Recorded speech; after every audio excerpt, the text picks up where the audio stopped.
À 7h05, la question santé d'Europe 1, Thomas Soto. L'Institut Curie et l'association Rétinostop viennent de lancer une campagne de sensibilisation au dépistage du rétinoblastome. Bonjour docteur Kierzek. Bonjour Thomas. Alors je pense que l'on est nombreux à n'avoir jamais entendu ce mot de rétinoblastome, c'est quoi ? Alors, le rétinoblastome, c'est une atteinte de la rétine. Rétino, c'est la rétine, vous savez, c'est à l'arrière de l'œil, c'est ce qui permet de former les images. Et c'est une tumeur rare de l'enfant, puisque un enfant sur 15 à 20 000 naissances est atteint de cette tumeur. Et tout l'enjeu, c'est de dépister rapidement, puisque c'est dans les premières années de vie qu'on peut s'en apercevoir. C'est une maladie qui ne touche que les enfants, vraiment ? Théoriquement, oui, en tout cas l'immense majorité. Il y a quelques cas dans la littérature publiés chez des adultes, donc c'est à évoquer en cas de tumeur de la rétine atypique, mais c'est vraiment une atypie chez l'adulte, et ce sont essentiellement des enfants dans les 2 premières années de vie, et en tout cas avant 5 ans.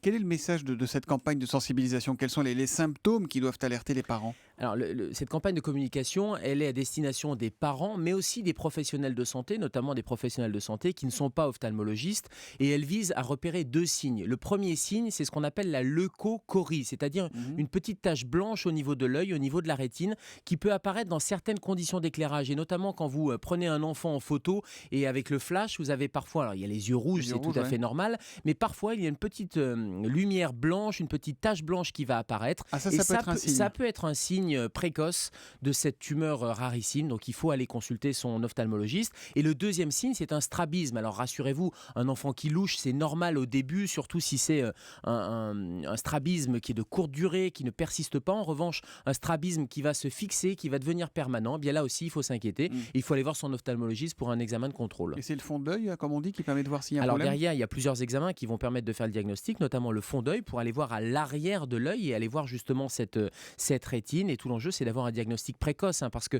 ces tumeurs, comme elles sont rares, il y a souvent un retard diagnostique. Donc et elle se développe, et ce retard diagnostique est préjudiciable en termes de thérapeutique. Ça se soigne comment ?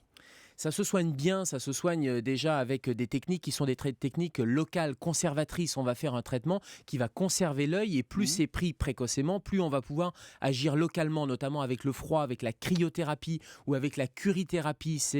La curithérapie, c'est vraiment traiter in situ cette tumeur-là. Et puis il y a des techniques d'association de chaleur et de chimiothérapie, là aussi, qui vont permettre d'être conservateurs avec du laser au niveau de l'œil. Et ça peut aller... Chimiothérapie, c'est-à-dire que c'est quand même un petit cancer de l'œil, c'est ça ?